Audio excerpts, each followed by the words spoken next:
Alô. Boa noite, irmãos. Graça e paz a todos. Amém?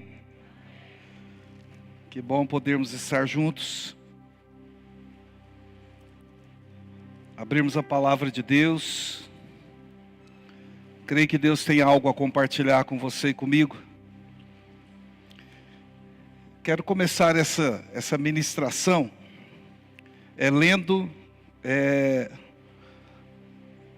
lendo algo para vocês aqui, para cada um de nós. Deus ama a todos, indistintamente, independente do credo religioso, posição socioeconômica, independente de cor, raça. Deus ama a todos em todo o tempo, porque Ele é bom. Mas Ele usa para poder fazer a sua obra, fazer a vontade dele sobre a terra, aqueles que respondem às suas vontades, aqueles que respondem à vontade de Deus em cada área de suas vidas.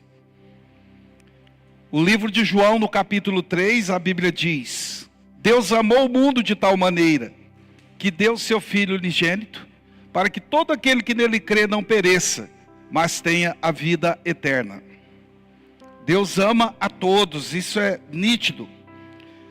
Mas também a Bíblia diz que muitos são chamados, mas poucos são escolhidos. Em Cristo Jesus, todos foram chamados para poderem se entregarem ao Senhor e se tornarem filhos de Deus, porque eles não nascerão segundo a vontade do homem, mas segundo a vontade do Senhor. Mas poucos são escolhidos. A escolha de Deus, ela não é segundo a sua escolha de favoritismo. Tipo, eu amo esse eu não amo, esse é bonito, esse é feio, esse é rico, esse é pobre. Não. O amor de Deus por todos nós não depende do que temos, ou do que fizemos, ou do que viermos a fazer. Deus vai nos amar em todos os momentos. Ser escolhido por Deus é algo que está ligado à resposta que nós damos a esse amor. A resposta que nós iremos dar ao chamado de Deus, como tem sido ministrado nos últimos domingos, através do pastor Mateus, falando de Neemias, falando da missão, da obra que temos que fazer, do lugar que temos que ocupar. Isso não diz respeito somente a pastores, apóstolos, profetas, mestres evangelistas ou coisas do tipo. Não. Deus quer usar a sua igreja como testemunha dele, com o ministério da reconciliação, como está em 2 Coríntios 5, com a palavra da reconciliação. Deus quer usar a todos nós para podermos fazer a sua obra. Mas nós temos que entender que o amor de Deus, ele visa nos salvar em Cristo Jesus. Fazermos aquilo que agrada a Deus, é importante que a gente tenha uma resposta a esse amor. Temos que aprender a dar uma resposta, porque os escolhidos é conforme a resposta que cada um dá. Nós temos que dar respostas à altura da vontade de Deus, para que Ele possa nos usar. Deus não deseja que nossa vida se resuma a 4 paredes, a 2 cultos por semana. Deus não deseja que a nossa vida se resuma simplesmente a entregarmos nossa vida para Ele, nos batizarmos e daqui a pouco nos assentarmos e as coisas continuam. Existe um outro lado da moeda. Deus tem algo a mais para você e para mim. Deus tem algo a mais. Ele nos chamou para que a gente possa entender as profundidades do ser do Senhor. Ele controla tudo e todas as coisas. Ele está sentado no trono. Mas Deus não invade corações, eis que Ele está à porta e bate. Aquele que ouvir e abrir a porta, ele entra, ceia com ele, o chama e o usa. Mas Deus, ele não arromba a porta, ele não quebra o livre-arbítrio do ser humano. Alguns atributos de Deus que nós devemos conhecer para nos relacionar bem com o Senhor. E entendermos como Deus age. Existem alguns atributos que são comunicáveis. Algumas coisas do ser de Deus, da personalidade de Deus que são comunicáveis.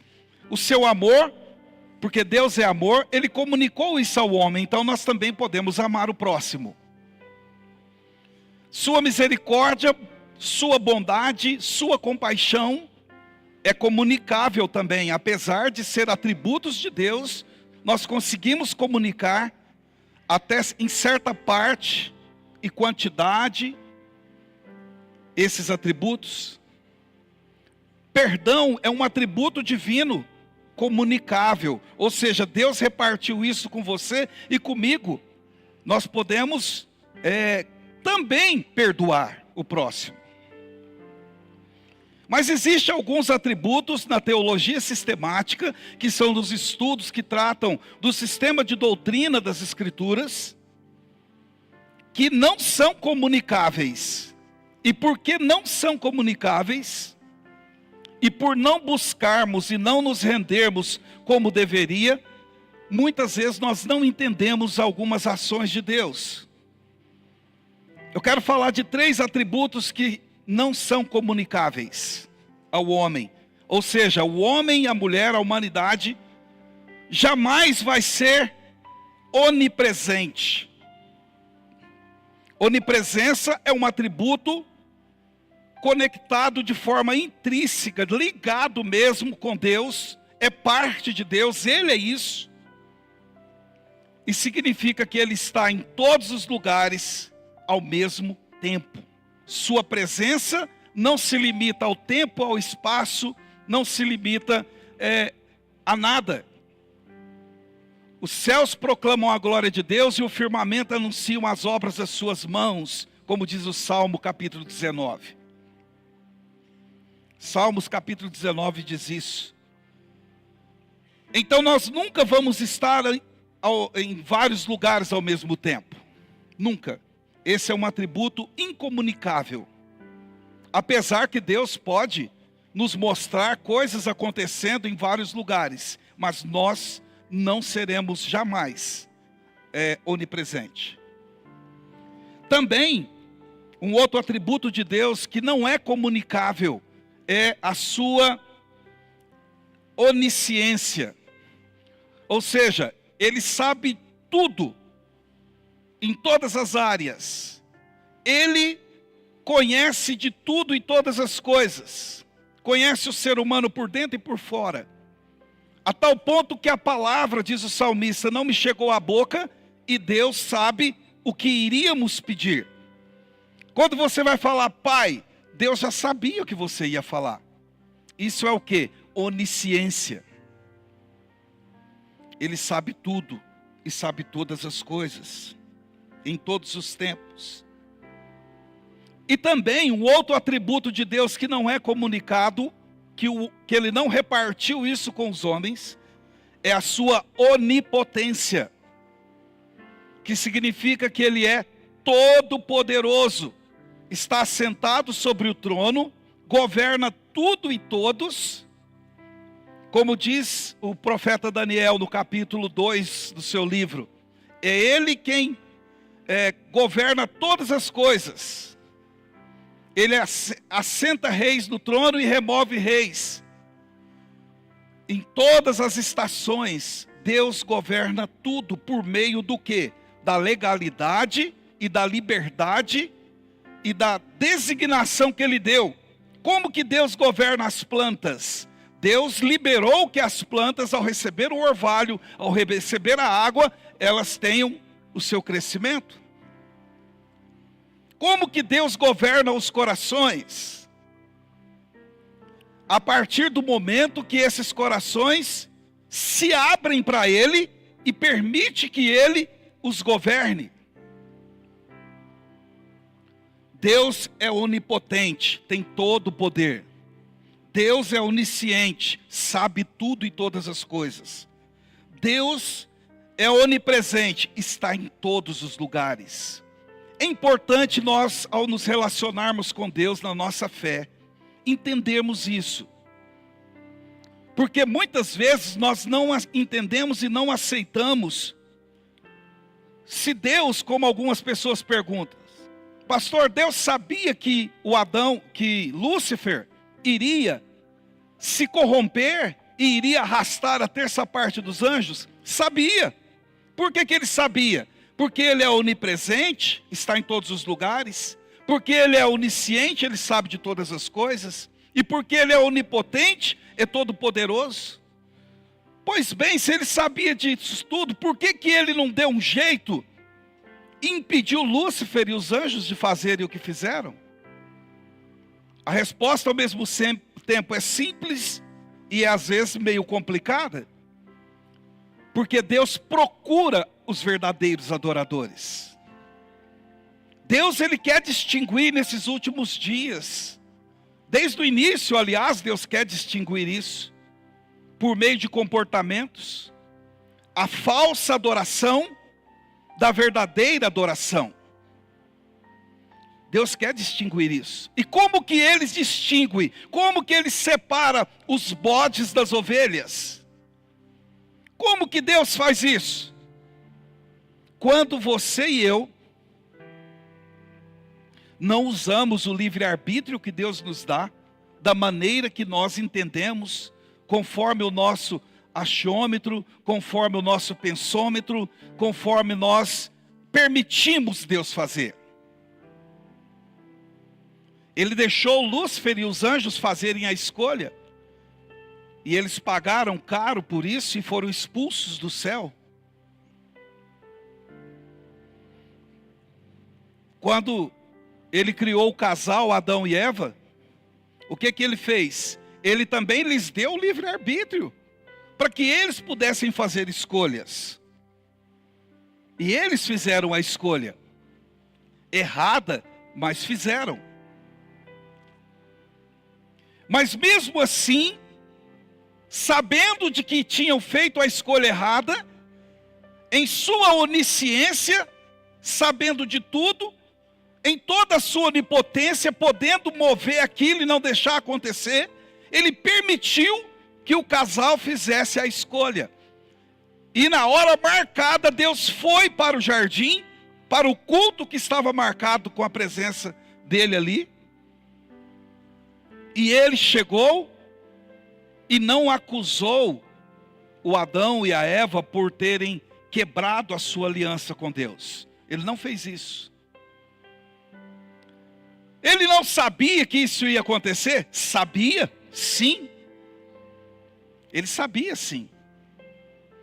E por que ele permitiu?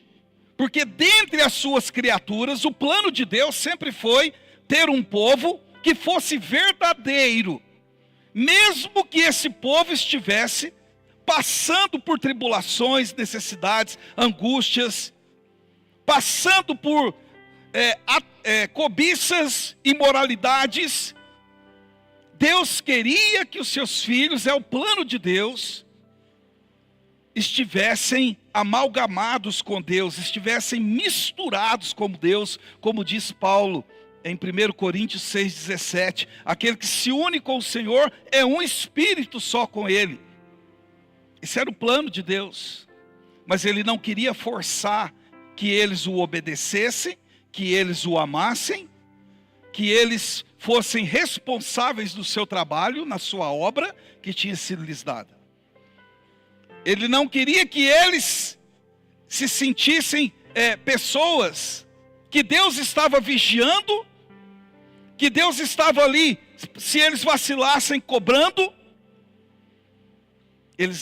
Deus não queria isso. Deus queria que fosse de forma espontânea, por reconhecimento. Eu reconheço quem Ele é todo poderoso, então eu tenho que me dobrar diante do Todo-Poderoso. Ele sabe de tudo e está em todos os lugares, então eu tenho que dar a Ele esse louvor e essa graça, essa glória porque Ele merece isso, e não porque Ele simplesmente é o grande Criador. Deus permitiu tudo isso, porque Ele procurava os verdadeiros adoradores. E Deus arriscou, deu o governo para o homem, mesmo sabendo que o homem iria errar. Quando o homem falhou, falou que estava escondido, porque a falsa adoração é assim, eu e você nos escondemos, nos omitimos. A falsa adoração, ela se justifica. Não foi a mulher que o Senhor me deu, não, foi a serpente que me enganou. Isso é a falsa adoração. Ou seja, eu estou com Deus, me rendi para Deus, mas na hora que eu tenho que ser o verdadeiro adorador, que é: Senhor, eu errei porque não vigiei, eu errei porque eu fiz uma escolha errada. Isso é ser verdadeiro adorador. É quando a confissão e a admissão do erro não é simplesmente algo que me forçam a fazer. Eu faço para que eu me torne o verdadeiro adorador. João 4:23, o Evangelho, diz que o Pai procura os verdadeiros adoradores. Durante muito tempo eu fiquei intrigado com isso, irmãos. Como que Deus está em todos os lugares, Ele é onipotente. Como que Deus, Ele é onisciente, conhece tudo. Como que Deus, que é onipotente, o Todo-Poderoso, se dá ao trabalho de sair procurando os verdadeiros homens e mulheres, que são verdadeiros não porque são pessoas que não erram, que não falham. São verdadeiros porque reconhecem sua pequenez, reconhecem o quanto precisam de Deus, reconhecem que só o Senhor pode purificar, limpar eles, reconhecem que a confissão não é uma escolha, mas é uma diretiva de Deus para você e para mim. A confissão, a admissão. Como que Deus, dotado de tudo isso, a Bíblia diz em João 4:23 que Ele fica procurando pessoas que são verdadeiros adoradores. A Bíblia diz em Filipenses capítulo 2, Paulo falando sobre Jesus, aliás, que Jesus se despojou do seu poder.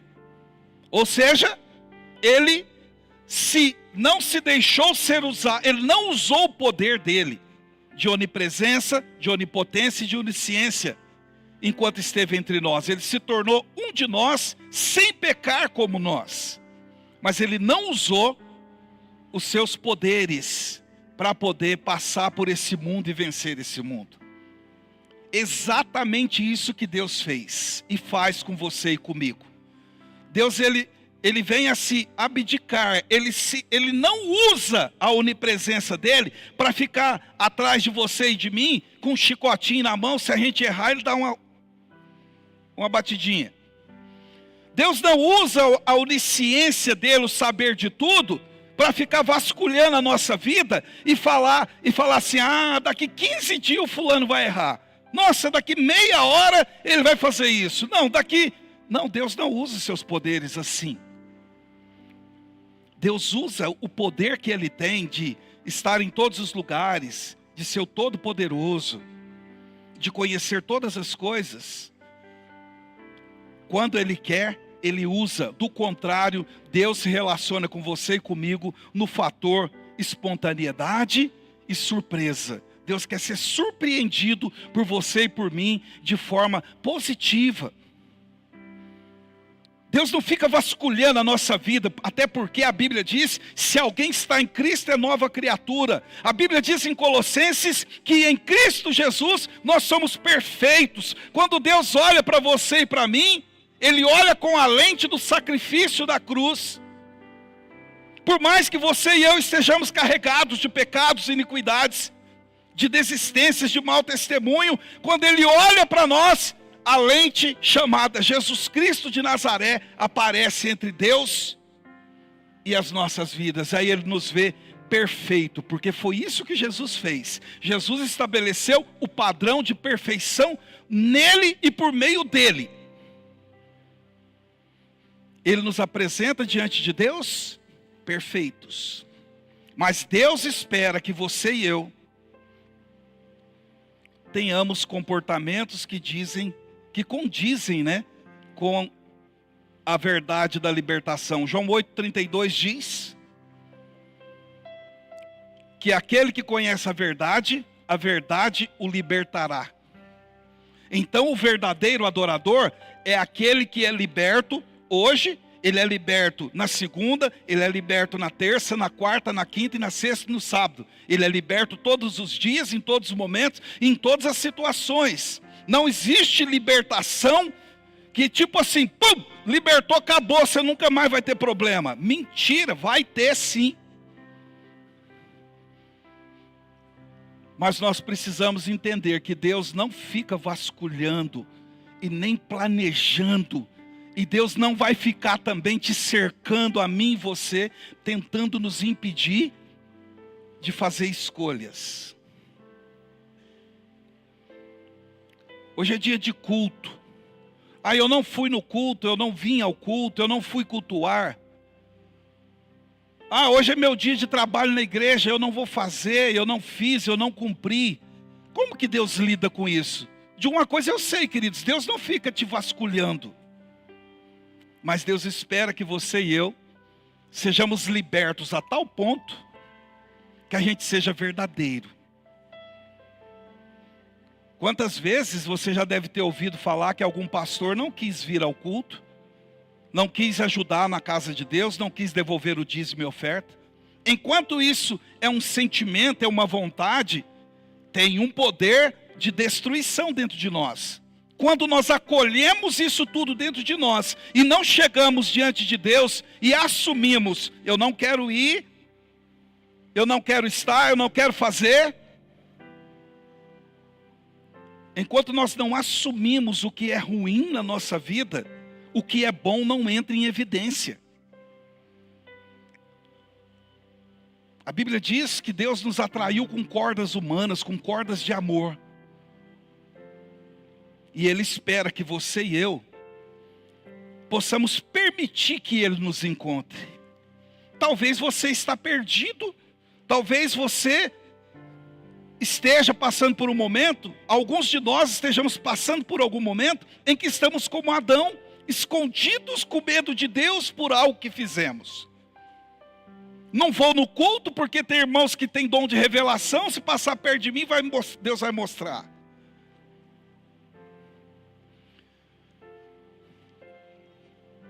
Às vezes culpamos os outros como Eva fez, foi o diabo. Às vezes culpamos a Deus, foi a mulher que o Senhor me deu.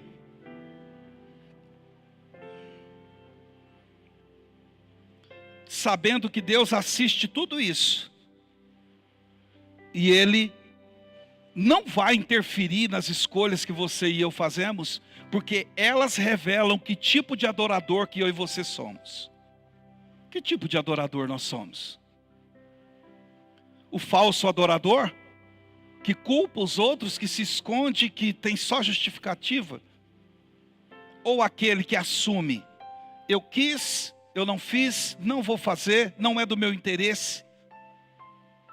Assume diante de Deus, em oração, peça perdão, seja liberto e faça aquilo que Deus te chamou para fazer.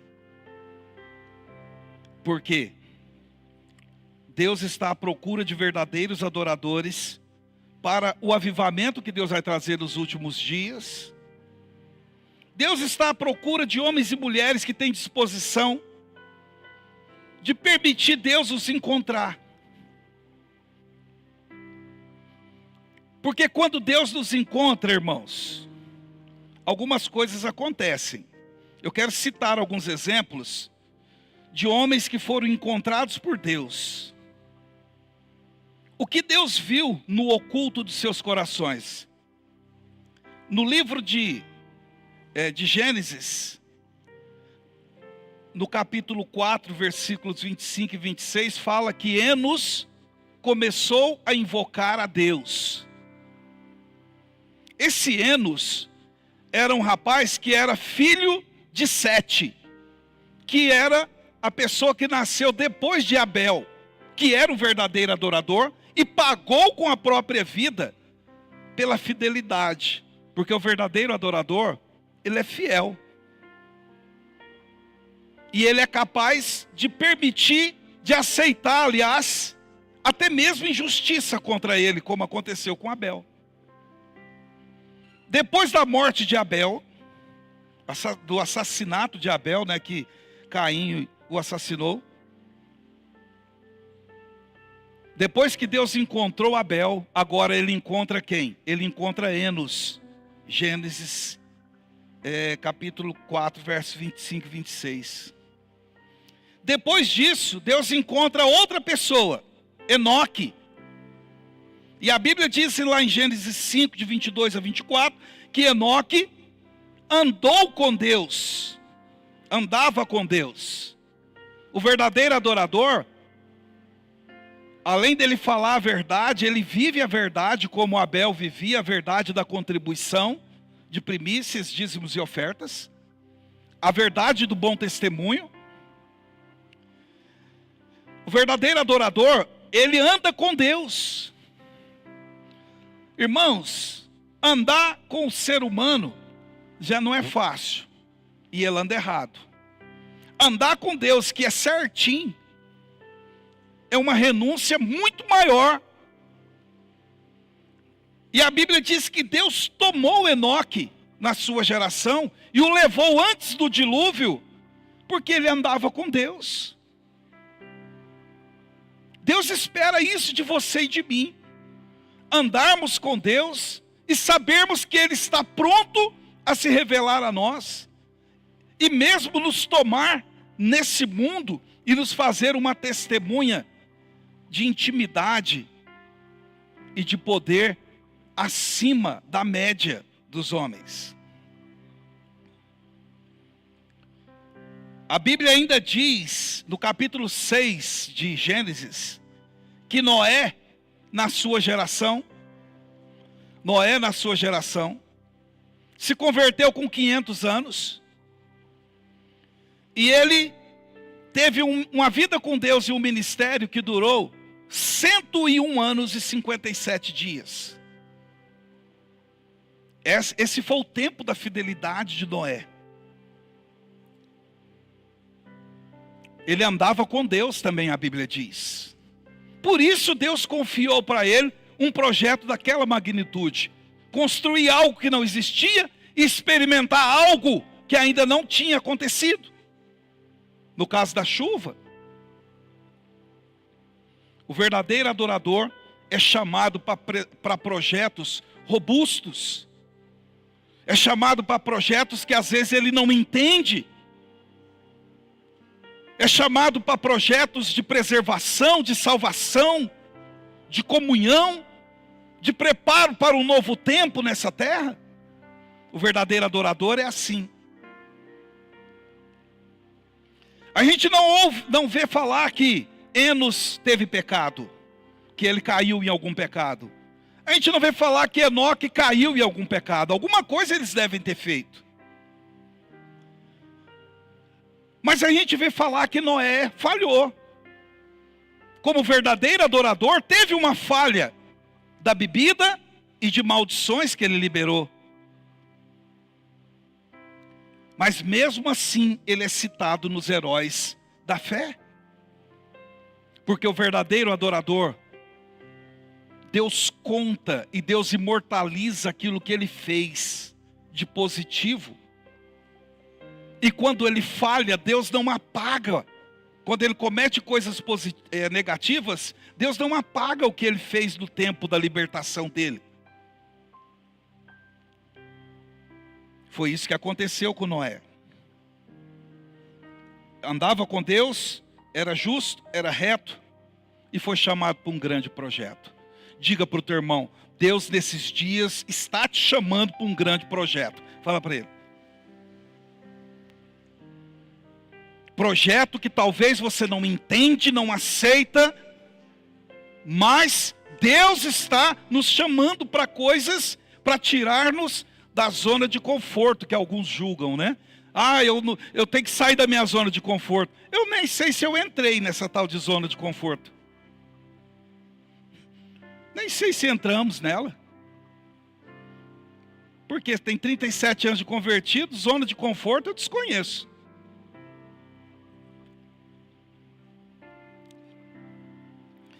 Então nós podemos ver que, independente de Noé errar lá na frente, Deus não ficou cercando Noé e tentando impedir ele de fazer escolhas. Amém, queridos? Enquanto Noé era um adorador verdadeiro, Deus estava movendo. E quando ele falhou, Deus esperava que ele continuasse sendo verdadeiro adorador. Pela confissão e pela admissão. Isso é a graça de Deus, irmãos. Deus não nos condena. A lente chamada Cristo Jesus foi colocada entre Deus e a humanidade. A justiça pelos nossos erros foi paga pelo sacrifício. Mas Deus espera uma conduta sua e minha, um pouco mais racional.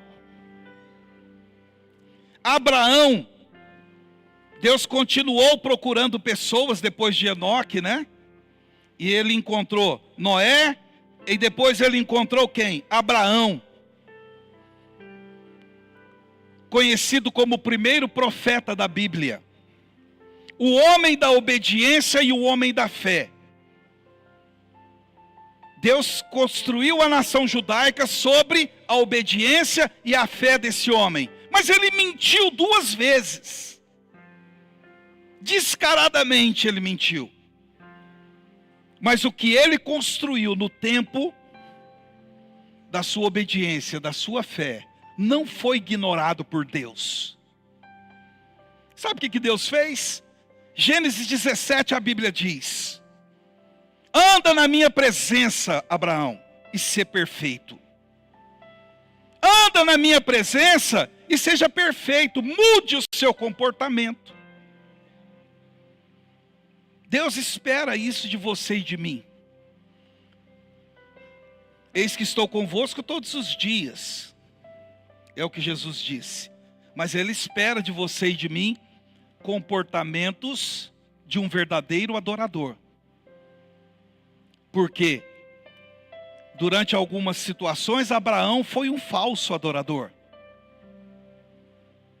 Mas ele se arrumou com Deus e voltou a ser um verdadeiro adorador. Sabe, nessa noite eu queria que você entendesse isso, cada um de nós que estamos aqui. Deus nos conhece por dentro e por fora. Deus está conosco em todos os dias. Mas Deus não vai interferir na sua vida e na minha, se você e eu não permitirmos que Ele o faça. Depois de Gênesis 17, no capítulo 22 do livro de Gênesis, o que nós temos? Deus prova a verdadeira adoração de Abraão. Eu quero teu único filho, aquele a quem tu amas, Isaque. Leva ele para o monte e sacrifica ele para mim. Abraão andou 3 dias, levou o filho, e a hora que ele ia sacrificar, eu quero que você abra nesse texto comigo, Gênesis 22. A hora que ele foi sacrificar, Deus interviu. Versículo 9. E vieram ao lugar que Deus lhe dissera, e edificou Abraão ali um altar, e pôs em ordem a lenha, e amarrou a Isaque seu filho, e deitou-o sobre o altar, em cima da lenha. Estendeu Abraão a sua mão, tomou o cutelo para imolar o seu filho, para sacrificar. Aqui nós podemos ver o que, irmãos? Obediência e fé. Obediência e fé. Por isso ele se tornou o pai da fé. Mas o anjo do Senhor lhe bradou desde os céus. Preste atenção comigo que anjo aqui do Senhor está com letra maiúscula. Tanto o anjo quanto o Senhor. É uma teofania, uma manifestação pré-encarnada de Jesus. Lhe bradou desde os céus e disse: Abraão, Abraão. E ele disse: eis-me aqui. Então aqui podemos dizer que Abraão teve uma visita do Cordeiro de Deus, Jesus, que veio numa forma corpórea de anjo, antes dele encarnar, dele nascer lá do ventre de Maria, muitos anos depois. Então disse-lhe o anjo: não estendas a tua mão sobre o moço, e não lhe faças nada. Presta atenção nas palavras que vão se seguir agora. Porquanto agora, nesse momento, sei que temes a Deus. Então aqui nós temos, agora, naquele momento, Abraão revelou que ele temia a Deus. E antes? Não, antes ele não tinha revelado temor. Porque o verdadeiro temor honra, obedece e tem fé até mesmo quando seus limites são ultrapassados. Agora você me mostrou. Por isso, queridos, é muito complicado. Às vezes uma pessoa que não passou provações, não passou situações, entender alguma coisa como essa que eu estou falando daqui para aí. As controvérsias, as faltas de apoio da família, os pecados, esse mundo, tudo aquilo que vem contra você e contra mim, é permitido por Deus para poder revelar o nosso coração. E quando Deus falou: eu quero que sacrifique teu filho, Abraão foi levado fora dos limites da sua honra. E agora vem o anjo do Senhor, que é o próprio Jesus, e fala assim: não lhe faças nada, porquanto agora sei. Ou seja, Deus não estava bisbilhotando, Deus não estava olhando se Abraão iria responder, se Abraão iria fazer. Deus estava deixando a coisa se desenrolar e deixando Abraão se mostrar. Deixa eu te falar uma coisa: Deus não fica cutucando sua vida e a minha. Deus espera comportamentos que nós temos, que revelam o quanto somos verdadeiros adoradores. Ah, fulano desviou, porque não era um verdadeiro adorador, irmão. Ah, fulano fez isso, fez aquilo. Ele não permaneceu na verdadeira adoração. Mas ele foi frágil. Sim, ninguém é forte o suficiente. Mas nós precisamos, sempre que cairmos, ou que estivermos a cair, nós precisamos obedecer a Deus e liberar fé, e voltar para o ponto de partida. Lembra-te onde caíste, arrepende e volta, é o que a Bíblia diz. Agora sei, essa é a conversa do anjo, que acredita-se que seja Jesus, que agora sei que temes a Deus. Temes a quem? A Deus Pai. Jesus disse: ninguém vai ao Pai senão por mim. Abraão, antes de ter o contato com Deus e de ser perfeito, como Deus disse em Gênesis 17, ele precisou da avaliativa do anjo do Senhor, que era o próprio Jesus. Agora eu sei que você é o cara, Abraão. Agora eu sei que você teme a Deus de verdade. Nunca se condene por você se sentir tentado pelo mal, pelo pecado. Nunca se condene por você se sentir tentado, às vezes, a fazer coisas que você não quer. A tentação faz parte da batalha espiritual. Ceder à tentação é outra história. Agora eu sei que você teme a Deus. Agora eu sei. E não me negaste o teu único filho. Aí Abraão levantou os olhos, como diz o verso 13, e eis um carneiro de trás dele, preso no mato. E foi Abraão, tomou o carneiro e ofereceu ele em holocausto. Irmãos, é muito interessante o que a Bíblia tem a nos mostrar. O carneiro é quem cruza com a ovelha. O carneiro é o líder do rebanho. Quando Jesus disse para Pedro, tu me amas? Pedro falou, sim, apacenta as minhas ovelhas. O carneiro é aquele que lidera o rebanho. E Jesus aqui na figura do carneiro, ele estava o quê? Liderando a vida, liderando, aliás, a vida de Abraão e se mostrando como o sacrifício perfeito. Diga para o teu irmão, Deus espera comportamentos de verdadeiro adorador. Amém, queridos?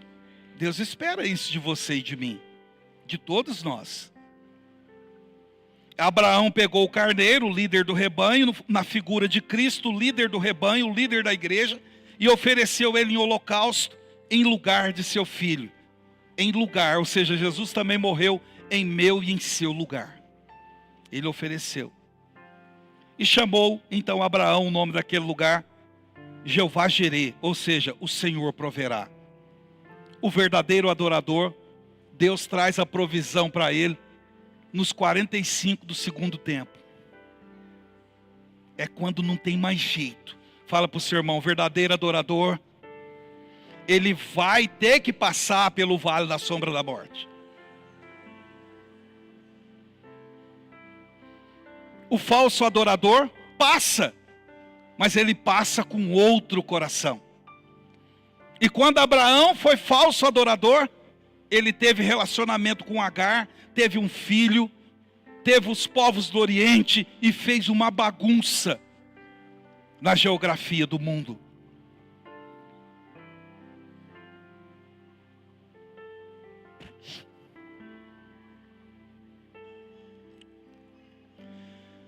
E por fim, o que acontece agora? Nós vamos falar de Davi. A Bíblia diz em Atos 13, 22 e 23. Achei a Davi, homem segundo o meu coração. O verdadeiro adorador, Deus o encontra, mesmo que seja num lugar sem nenhuma afeição e nenhum conforto. Davi foi encontrado lá, pastoreando as ovelhas malhadas, que eram as rejeitadas. Foi encontrado lá. Tentaram ordenar outros reis, Deus falou, não está aqui. Chama o que está faltando. Quando chamou, Deus falou, é esse. Deus falou, vai lá na casa de Jessé, que eu me provi de um dos seus filhos, um rei. E ele chegou lá e deixou o profeta trabalhar, né? Passa o primeiro, passa o segundo, passa o terceiro. Às vezes nós queremos a coisa mais fácil. E Samuel olhava para um, era grandão, olhava para o outro, era bonito, olhava para o outro, era habilidoso. O menor, o sardentinho, o rejeitado, se tornou o escolhido. Porque aquele que foi rejeitado se tornou escolhido, porque ele se prontificou em trabalhar para Saul, em voltar para casa, em cuidar das ovelhas, em levar marmita para os irmãos. Ele se prontificou em fazer. Deixa eu falar algo para você, meu querido. O que vier às suas mãos e às minhas mãos para fazermos, faça. Você pode imortalizar a história naquele período que você vai ser usado por Deus. Deus está vendo. Deus sabe todas as coisas. E Ele espera que você e eu possamos servir a Ele. Não como o coração do filho mais velho, do filho do irmão, do filho pródigo, o irmão do filho pródigo.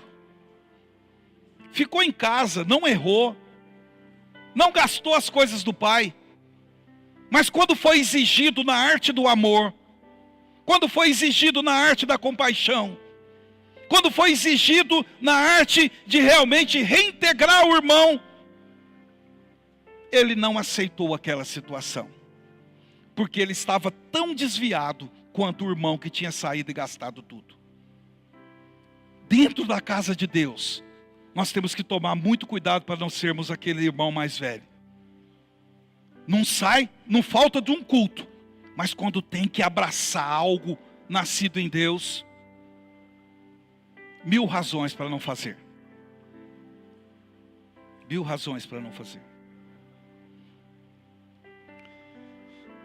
Sabemos que Davi errou, assassinou um homem, ficou com a sua mulher, errou a primeira vez. Deus o perdoou. A criança morreu e Davi mandou buscar a mulher. Errou a segunda vez, adulterou por 2 vezes. E Deus falou: você desprezou a minha palavra, por isso a espada não vai apartar da tua casa.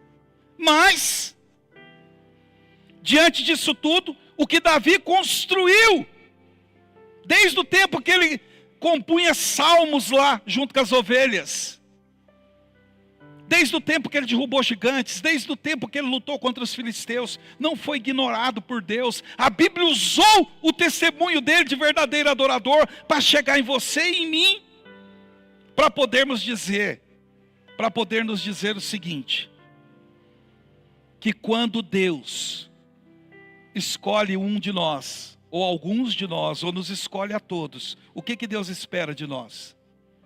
Deus espera que a gente tenha consciência que a mudança é importante, é inevitável, a mudança de comportamento, ela é indispensável na vida.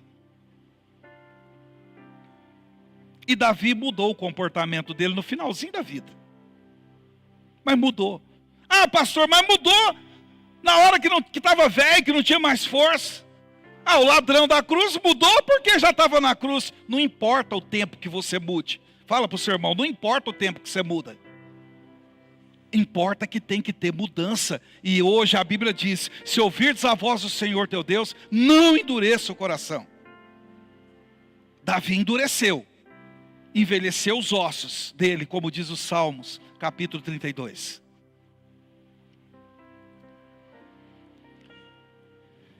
Abra sua Bíblia comigo no livro de Jó, no capítulo 1.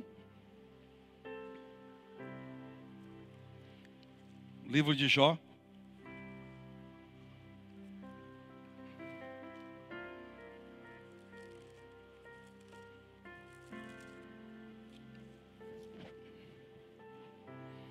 Jó foi apontado como alguém de referência de Deus na sua geração. Olha o que Deus fala dele aqui. Capítulo 1 de Jó, versículo 1. Havia um homem na terra de Uz, cujo nome era Jó, e este homem era sincero, reto e temente a Deus e desviava do mal. Então aqui nós temos algumas características indispensáveis para o verdadeiro adorador. Ser sincero, ser reto, temente a Deus e se desviar do mal. Faz parte. Ele tinha 7 filhos e 3 filhas que viviam fazendo festas e forçava o pai, que era Jó, a oferecer sacrifício e pedir perdão a Deus, porque Jó tinha medo que eles pudessem ter pecado, blasfemado, renunciado a Deus nos seus corações. O verdadeiro adorador entra na brecha dos irresponsáveis.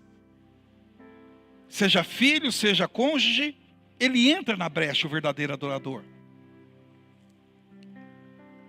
E ele busca a Deus. Mesmo que ele não tenha os resultados esperados, ele faz. Porque a gente vai ver aqui que os filhos de Jó são mortos, as suas riquezas são levadas, seus funcionários são mortos, seus bens são destruídos. Mas nós vamos ver que Deus caminhava com Jó, observava a conduta de Jó, acreditava em Jó, e somente como figura de linguagem, Deus apostou tudo o que ele tinha em Jó. Olha o que a Bíblia diz. Capítulo 1, Versículo 6, vindo um dia em que os filhos de Deus vieram apresentar-se perante o Senhor, veio também Satanás entre eles. O Senhor disse a Satanás, de onde você está vindo? E Satanás respondeu ao Senhor e disse, de rodear a terra e passear por ela. A Bíblia diz que o diabo anda em nosso derredor, né? Procurando um para tragar. E disse o Senhor a Satanás, observastes tu a meu servo Jó? Observastes tu?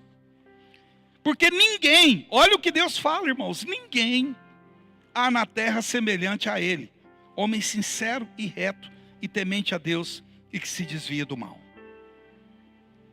Olha a audácia de Deus, a coragem de Deus. Olha como Deus via um homem que vivia na lei. Ele não tinha um intercessor, como nós temos Cristo e o Espírito Santo agindo da maneira que nós temos hoje. Ele tinha a ação de Deus, mas ele não tinha alguém que já tinha pagado o preço por ele. E ele conseguiu ser um verdadeiro adorador, ser rico, ser um sacerdote, ser um empresário, e conseguiu agregar a isso tudo, servir a Deus na sua geração, e mais, conseguiu ainda fazer com que Deus o apontasse para o inimigo e dissesse, ninguém é semelhante a esse na terra. Uma pergunta para você e para mim, para todos nós. Deus pode hoje chamar os demônios e falar, observa o Carlosani, observa o fulano, observa o ciclano. Íntegro, reto, se desvia do mal. Meu adorador, confio nele. Ninguém é igual a ele. Será que Deus pode fazer isso com você e comigo? Olha a minha igreja. Ninguém é semelhante à minha igreja. Não foi o diabo que foi lá tentar a vida de Jó. Pare e pensa comigo aqui, queridos. Foi Deus. Porque lá no céu estava tendo uma reunião. E os filhos de Deus compareciam perante Deus. E como Jesus ainda não tinha morrido pelo pecado da humanidade, o diabo tinha acesso ao céu. Ele entrava lá no céu. Porque ninguém tinha pagado o preço da brecha que Adão pecou. Porque depois que o Senhor ressuscitou e voltou para o céu, Apocalipse 12 diz que foi expulso o acusador de nossos irmãos. Mas até que Jesus voltou para o céu, o diabo subia na presença de Deus e acusava todos os filhos, porque eles haviam entregado o governo do mundo na mão dele, através de Adão. E um dia teve uma reunião lá no céu, e eles apareceram diante de Deus, e o diabo veio no meio naquele dia. E foi Deus que puxou a conversa. E foi Deus que falou assim, de onde você está vindo? Estava andando lá na terra. Você chegou a observar meu servo Jó? O diabo tinha visto.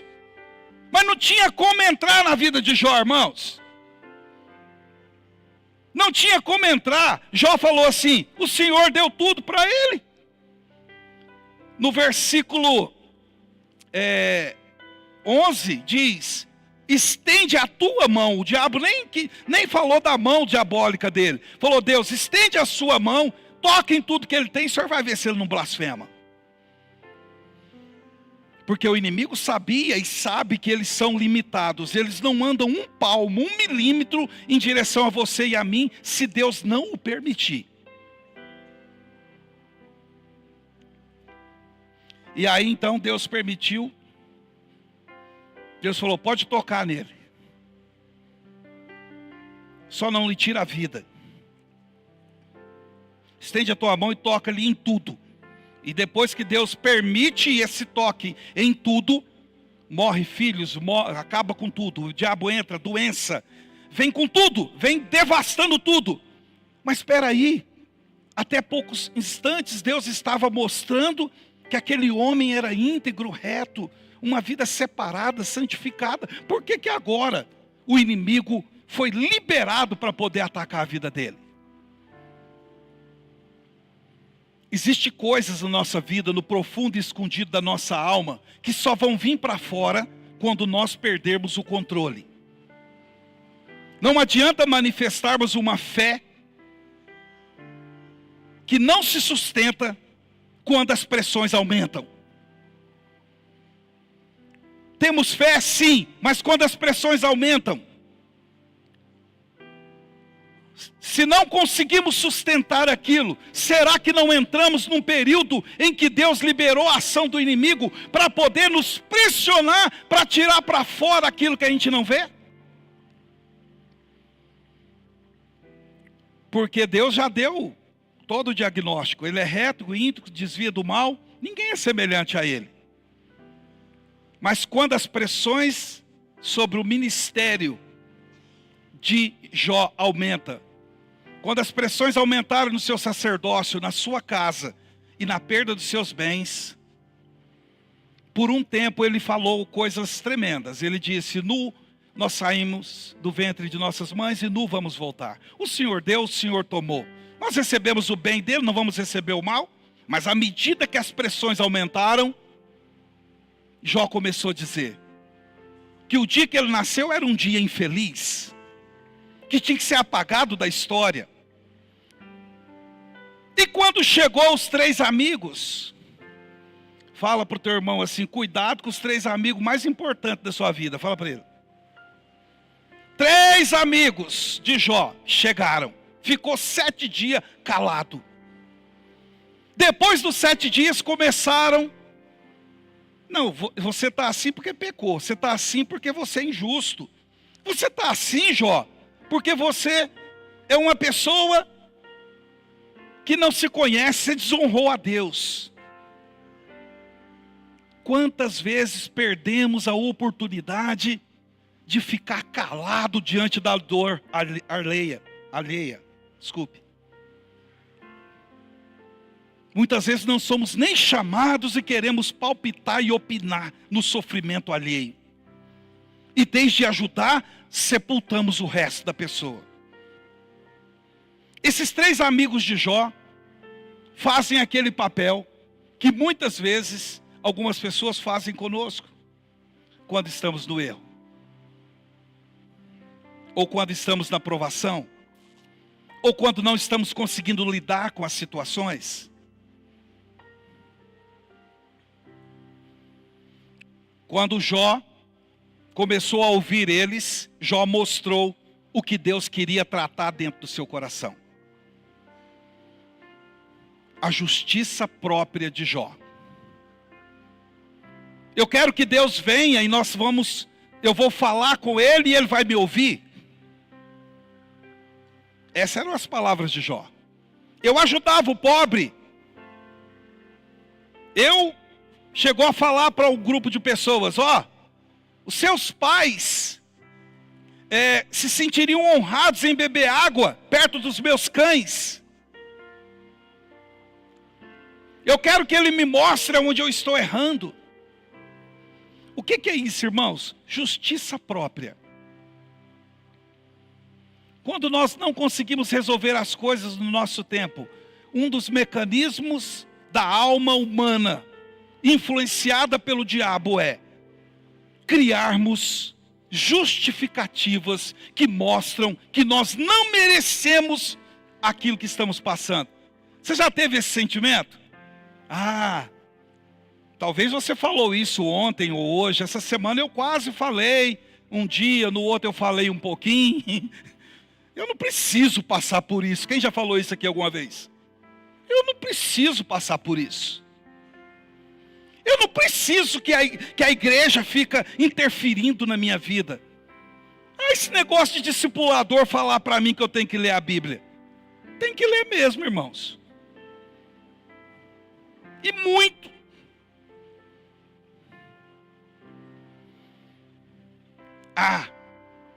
Isso é para outra pessoa. Ela pode passar isso. Eu sou bom. Eu dizimo e oferto. Eu não sei por que eu estou com esses problemas.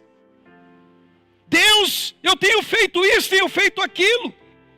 Esse era o coração de Jó e é muito do nosso coração, irmãos. Essa igreja não me reconhece. Justiça própria. Estou aqui desde não sei quando e nunca me reconheceram. Justiça própria. Eu mereço um lugar melhor. Meu Jesus, pega o meu lugar, irmão. Que tem dia que eu não estou aguentando mais. Justiça própria não faz a vida cristã dar frutos. Mas presta bem atenção, Jó era perfeito aos olhos de Deus. O diabo nem queria entrar na vida de Jó, irmãos. Não queria. Mas Deus permitiu que ele tocasse, para que Jó mostrasse o que ele estava dentro de si. Talvez algumas coisas da minha vida, na sua, na nossa, estão se repetindo. Ou talvez nós não conseguimos a solução que gostaríamos, porque Deus quer mostrar para nós espiritualmente e emocionalmente que tem justiça própria ou que tem alguma outra coisa que está impedindo Deus de te levar para a dupla honra, para o nível superior. Seja como igreja, ou seja como pessoa, ou como família. Quando a gente olha aqui para esses 42 capítulos do livro de Jó, aqui durou 9 meses, segundo os teólogos. Do capítulo 1 ao 42, todos esses diálogos durou cerca de 9 meses. A nossa justiça própria, Deus permite ela vir para fora. Porque Ele quer nos libertar da falsa adoração.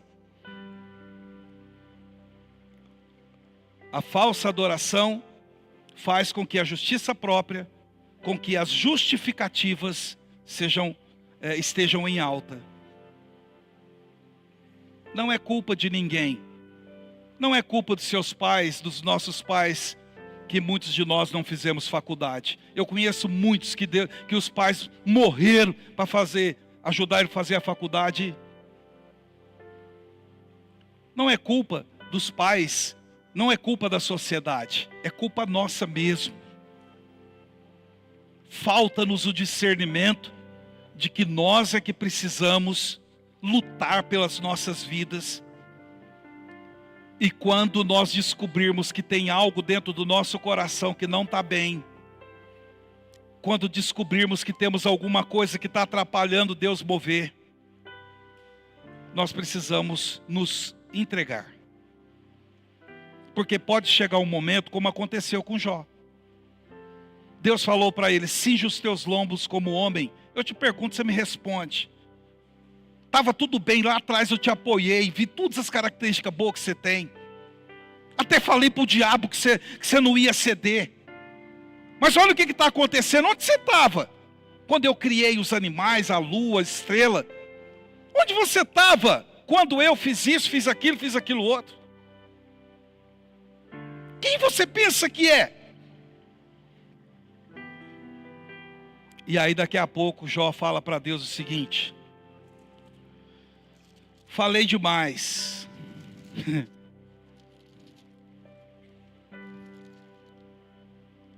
Jó 40, versículo 3.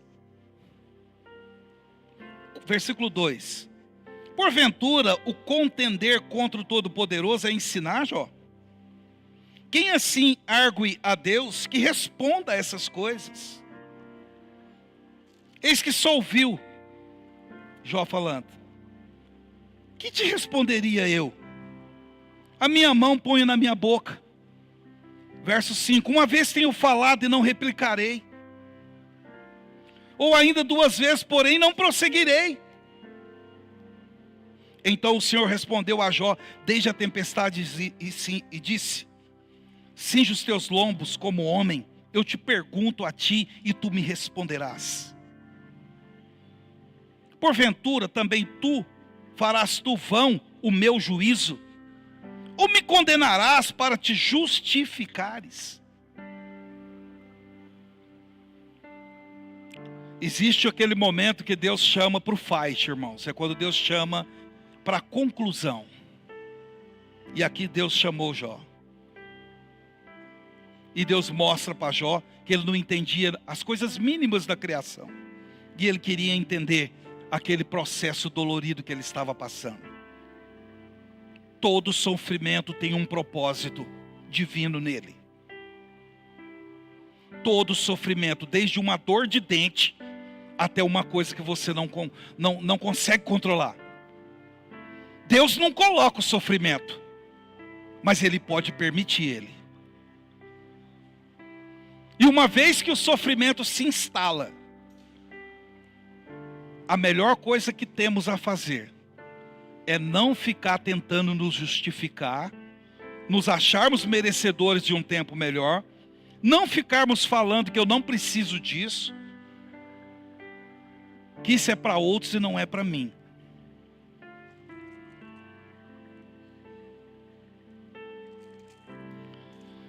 E o capítulo 42 de Jó diz assim: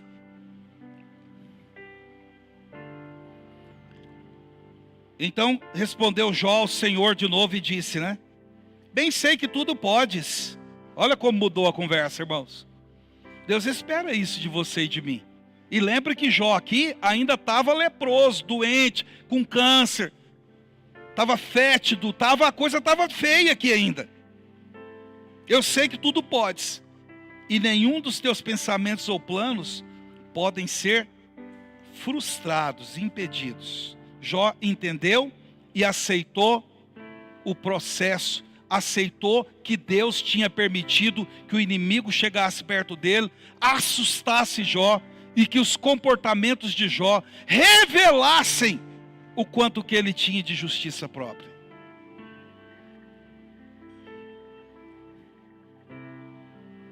Ele agora falou assim: eu sei que os teus pensamentos não podem ser impedidos. Acredite, Deus está sentado no trono. Deus deu duas permissões para o diabo: tocar na vida de Jó e tocar nas coisas de Jó e tirar dele toda a saúde de Jó a ponto dele quase morrer. Deus deu duas permissões para Jó, para o inimigo na vida de Jó. Nada vai acontecer você e a mim. O inimigo não vai entrar nas nossas vidas, salvo com as permissões de Deus. Isso pode acontecer? Pode. No Novo Testamento, Jesus disse para Pedro: o diabo pediu para peneirar a tua vida, mas eu roguei por vocês. No Novo Testamento, o inimigo usou Herodes e matou Tiago com a espada. Cortou a cabeça de Paulo, pregou Pedro de cabeça para baixo. Deus permitiu o diabo se aproximar. Estaríamos nós preparados para um cristianismo averso ao mundo de Nárnia que nós vivemos, que não vamos passar por coisas que nos agridem? Isso é um cristianismo de Nárnia, de ilusão. Isso é um cristianismo de Peter Pan, mundo do nunca. Nunca vai acontecer isso, nunca vai. Não, vai acontecer. Pode acontecer sim, se Deus permitir. Por isso anda na minha presença, como o Senhor diz. Seja perfeito. E quando a situação se tornar incontrolável, fale menos. Conversa com Deus. Não fica abrindo o coração para os três inimigos, para os três amigos mais importantes. Aqueles que me entendem. Ah, pastor, então eu não posso ter amigo? Claro que pode. Os de Jesus dormiu. Os de Jó condenou ele. E aí vai. Não tenha expectativa no homem.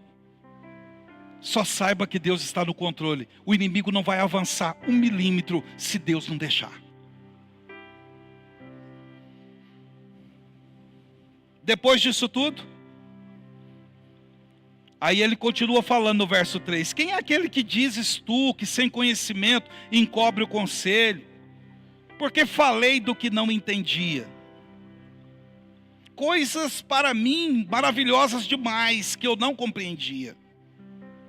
Isso aqui era o quê? O verdadeiro adorador trazendo, mostrando o complemento que Deus queria na vida de Jó. Fala para o seu irmão, você está bem em Cristo Jesus. Fala para ele, você está bem. Está perfeito, é assim que Deus te vê. Mas Deus quer trazer um complemento. E esse complemento, irmãos, Jesus também teve que demonstrar ele. Na hora que a coisa pegou com Jesus na cruz. Deus meu, por que me desamparaste? Ali o verdadeiro adorador abriu o coração. Ali ele abriu o coração.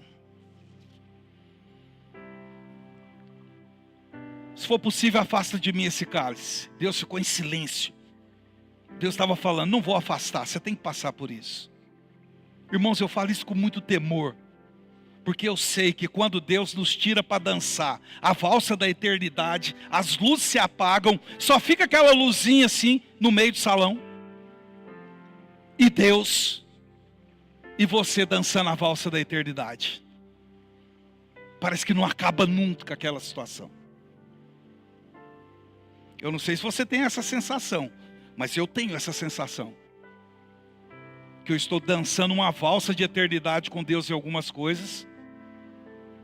Procure falar menos nesse momento. E o que tiver que falar, fale com Deus. Cuidado com os 3 amigos mais importantes.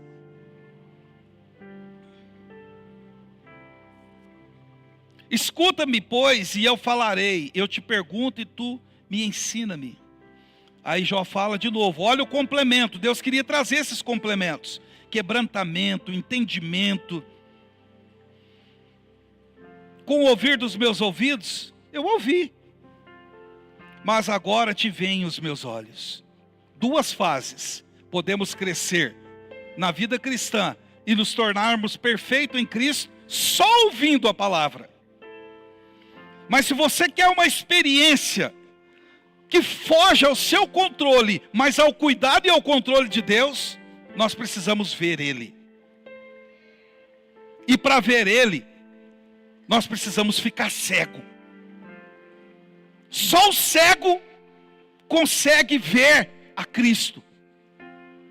Porque o ver ao Senhor não é com base na visão natural, mas é com as possibilidades. Filho de Davi, tem misericórdia de mim. Filho de Davi, tem compaixão de mim. O que você quer, Bartimeu? Senhor, eu quero ver. Seja feito conforme a sua fé. O que aconteceu?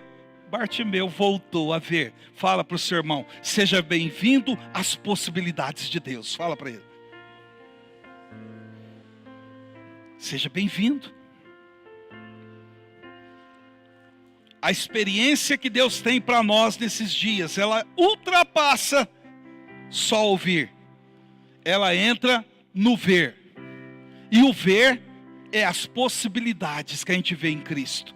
O que Bartimeu via em Jesus? Filho de Davi, tem misericórdia de mim. Ou seja, olha, o Senhor foi adotado por José, que é da tribo de Judá, que é onde Davi era rei.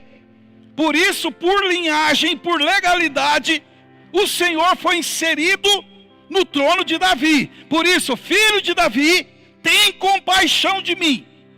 Jesus parou na hora, irmãos, e mandou buscar ele. Nós temos que ver as possibilidades e tirar os olhos da realidade que cerca ao nosso redor. As possibilidades são melhores. Por isso eu me abomino e me arrependo no pó e na cinza. Irmãos, isso foi suficiente. Esse acrescentar de Deus, além de ser temente a Deus, desviar do mal, ser reto e sincero, agora Jó era uma pessoa quebrantada, que reconhecia Deus de uma forma tremenda. Ele era humilde e ele agora tinha a visão correta de Deus. É assim que Deus quer que você e eu possamos caminhar. Quantos entendem isso, amém?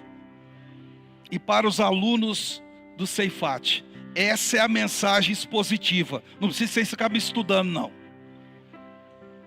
A mensagem expositiva é você e eu começarmos, andarmos e concluirmos de forma expansiva. E Deus quer que você e eu, cada um de nós, aprendamos com as Escrituras que podemos sim voltar a ter uma vida conforme Jó teve. Ele viveu mais 140 anos depois e teve tudo em dobro, porque Deus assim o fez.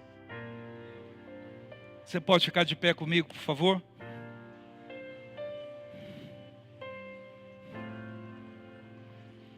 Aleluia.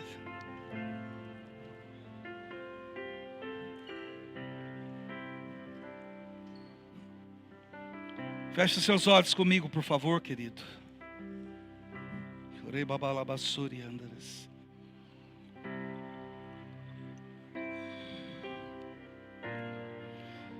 Levanta suas mãos para o céu. Os levitas vão cantar a canção e você vai falar com Deus. Se você sente que tem justiça própria no seu coração, se você sente que existe coisas no seu coração que precisam ser mudadas e você sabe o nome delas, entrega elas para Deus. Deus apostou tudo em você, ou seja, Deus liberou e confiou que você vai responder bem, porque Ele já teve alguém e Ele já deu alguém para pagar o seu preço.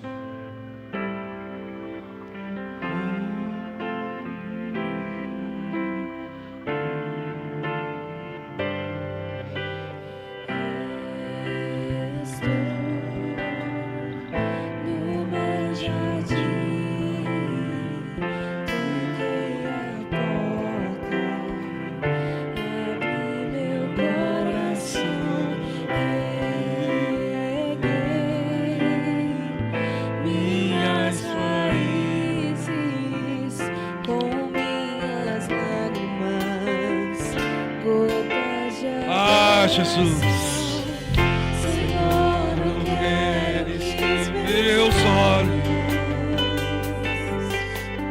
vejam o brilho do primeiro amor por ti. Não quero que me se perca o desejo de te adorar.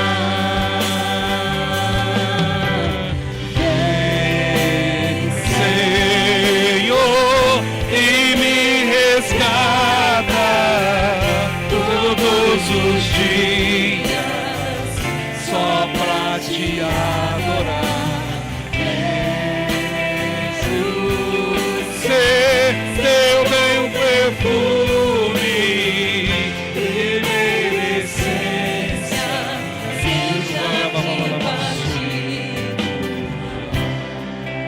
segura na mão do seu irmão, querido. Segura na mão dele e ora com o seu irmão agora. Levanta a mão dele se você puder para o alto. Ora com o seu irmão. Fica orando com ele. Fala: Pai, visita o coração do meu irmão. Visita, Pai, mostra para ele o que precisa ser acrescentado, Deus. Meu Pai.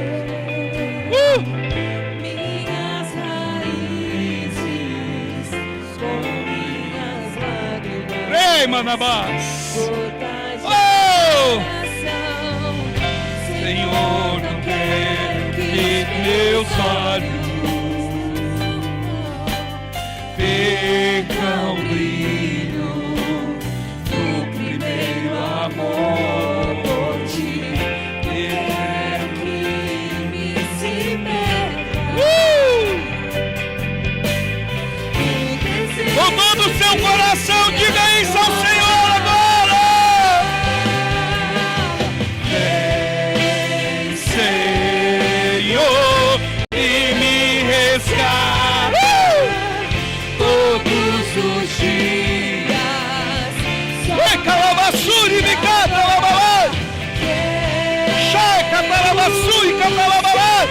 Seu bom perfume, primeira essência,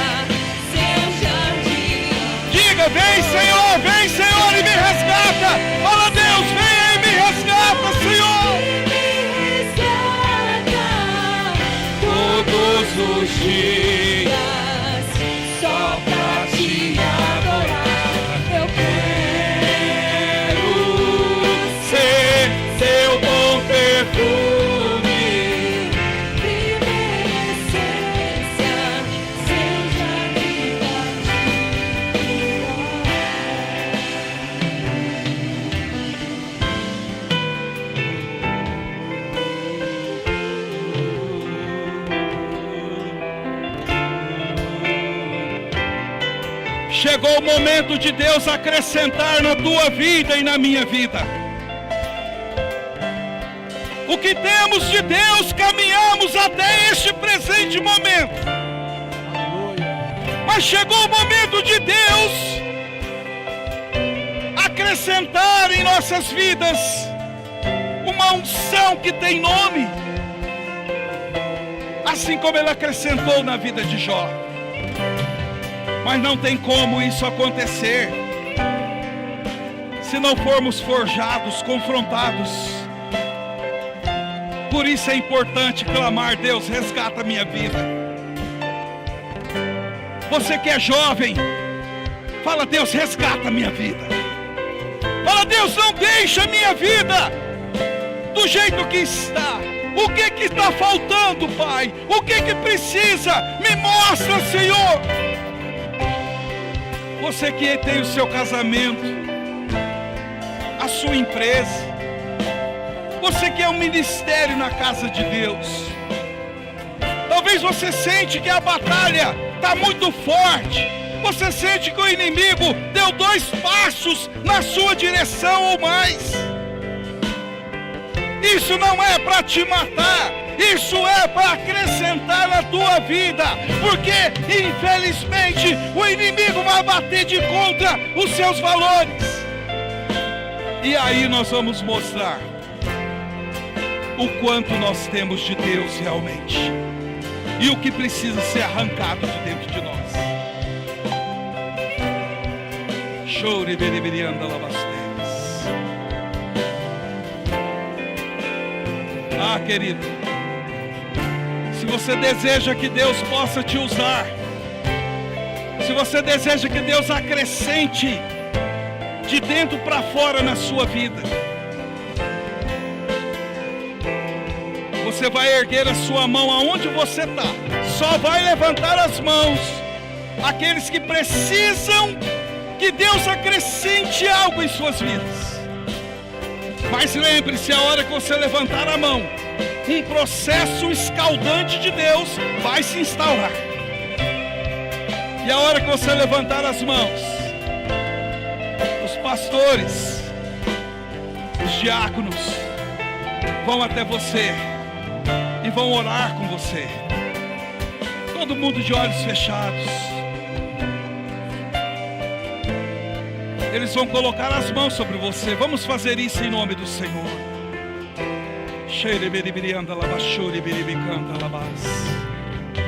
Coloque a mão nas pessoas que estão próximas a você. Ore com elas. Um tempo novo de Deus está se instaurando. Não é para a sua destruição.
todos os dias, só pra te adorar. Seu bom perfume, primeira essência, seu jardim particular. Vamos aplaudir o Senhor, aleluia. Glória a Deus.